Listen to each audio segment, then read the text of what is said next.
Okay, I'm going to try this video for the second time.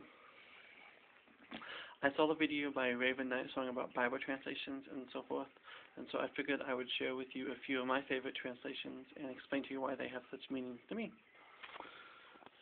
Here's my favorites, which we'll start with this one. This one I don't use as much. It's got my name, which probably shouldn't show, but it was a gift from a friend, and I enjoy one part of it. It's got two versions, the NIV, the New International Version, and the Message Bible. I enjoy the Message Bible. It's got the Message Bible, actually, if you actually read closely, you actually see it's a little bit more mystical, and some people actually even call it the New Age Bible because it uses phrases like as above and so below and things like that in it, and it's got a lot of references and stuff to different New Agey type ideas. And so if you're a pagan who's never read the Bible, I actually would recommend reading the Message because it's so easy to understand. The NIV is a nice translation, but I've never really liked it. It's just never really something. So I use this one mostly because it has the message in it, and I have it, and I didn't want to buy a second copy. So, and it's a nice Bible that my friend bought me. So, really nice. Another one that I don't use very much. This was a gift, but also this is actually the inspired version.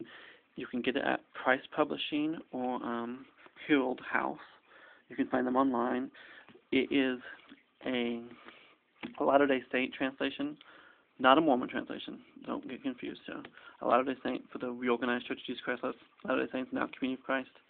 It was produced by Joseph Smith, Jr., and it has a lot of really cool stuff in here.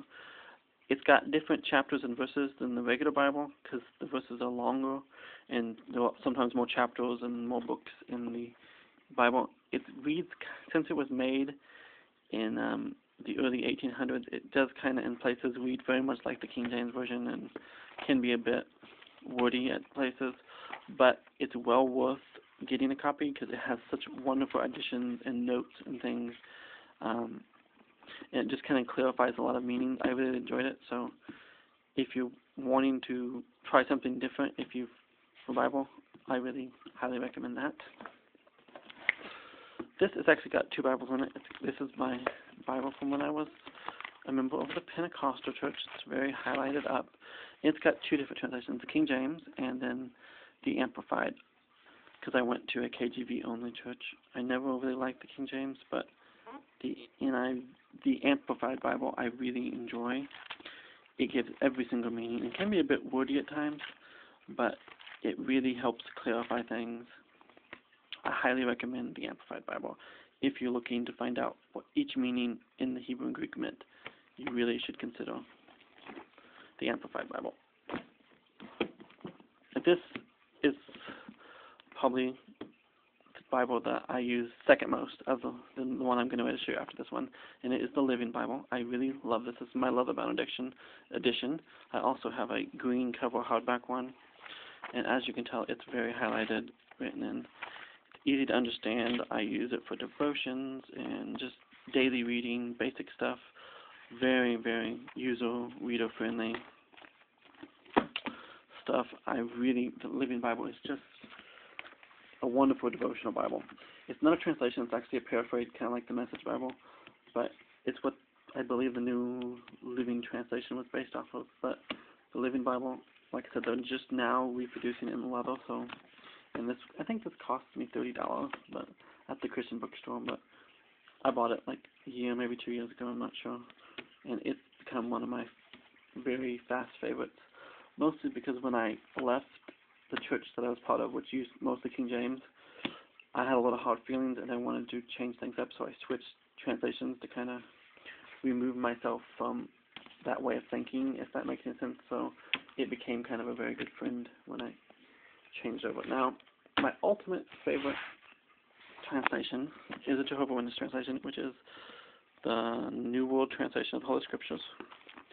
And this goes with me everywhere. And I do mean everywhere. There's a lot of controversy over this translation, especially if you're a mainstream Protestant. So I'm going to start with the Old Testament. The Old Testament, scholars have said, is the most accurate Old Testament in print. You can look that up on the internet. They actually use it in classes that teach Hebrew and Greek and transferring it over into English, because the Old Testament is so accurate. It does restore the divine name Jehovah in every instance. Now, the problem comes in is with the New Testament in the New World Translation is not the most accurate. Scholars say there are two areas that they disagree with on. One is they use the term Jehovah in the New Testament where the Tetragrammaton was used, or the name Lord is used. So sometimes it uses the term Jehovah in the New Testament, which was not in the original text, but was implied in the original text, so I have no problem with it.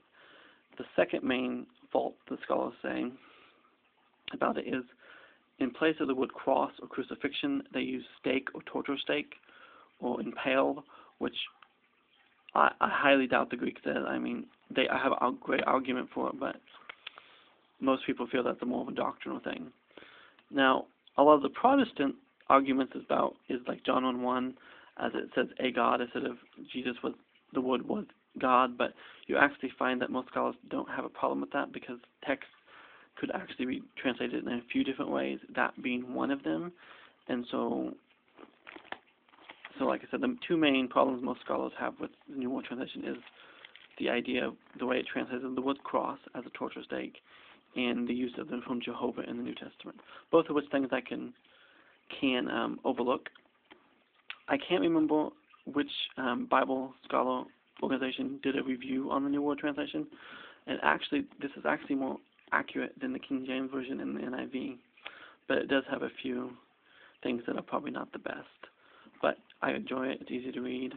Since I read a lot of Jehovah's Witness material, it's easy for me to reference over, and I highlight and write in it, and it's just kind of the perfect size. I can kind of carry it with me. Like I said, my hand's bigger than this book, and I enjoy it. It's very easy to read, and I found it to be a really great help in my spiritual life. Well, I hope that I helped you a little bit on Bible translations, and if you're a pagan, I would highly suggest that if you wanted to read the Bible, try the Message Bible out first. It's a great read. Blessings.